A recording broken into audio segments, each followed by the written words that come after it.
Udja has Good Rising and Great Awakenings.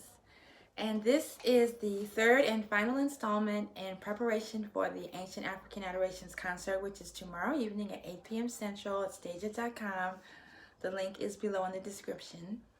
And I've been reading from the Glorious Light Meditation about the introduction to the myth of Hetheru and the parables of Lord Djehuty. And I've chosen this as the theme of the concert because I'm fascinated by the fact that the parables of Djehuty empowered or enabled Hetheru to let go of her attachment to worldly desires and return to her natural state of enlightenment, which I know I can use a lot more of, and I know the world needs a lot more of that today as well.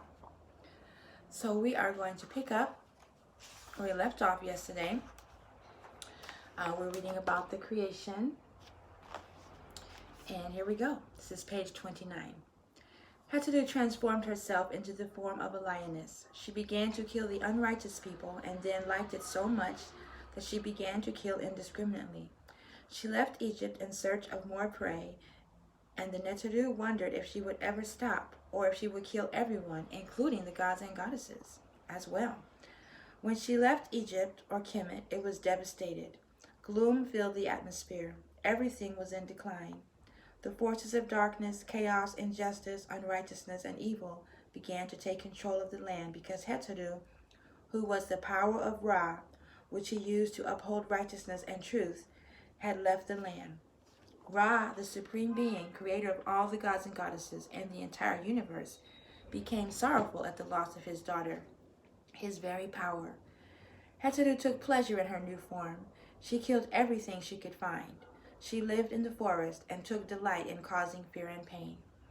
Ra called the gods and goddesses and asked who would bring his beautiful daughter back. Everyone was afraid because, as the Eye of Ra, Hetheru held the power of life and death over all things in her new form. Hetheru held the power of life and death over all things. In her new form, Hetheru lived the life of a predator. She hunted and killed anything that came into her view without discrimination or remorse. So Ra called the god Djehuty and asked him to find and bring back the beautiful Hetheru. Djehuty realized that if he was to accomplish this dangerous task, he would need to be clever in order to avoid being Hetheru's next meal.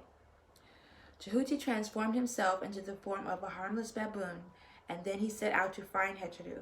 He found Hetheru sitting alone, licking her paws. He crept closer to her and made noise to announce his approach. When Hetheru realized that something was approaching, she immediately took an offensive stance and prepared to fight. Then Djehuty called out, "Hail, O beautiful daughter of the sun!" As soon as Hetheru noticed that it was only a baboon, she took poise, and immediately Djehuty asked if he could speak with her.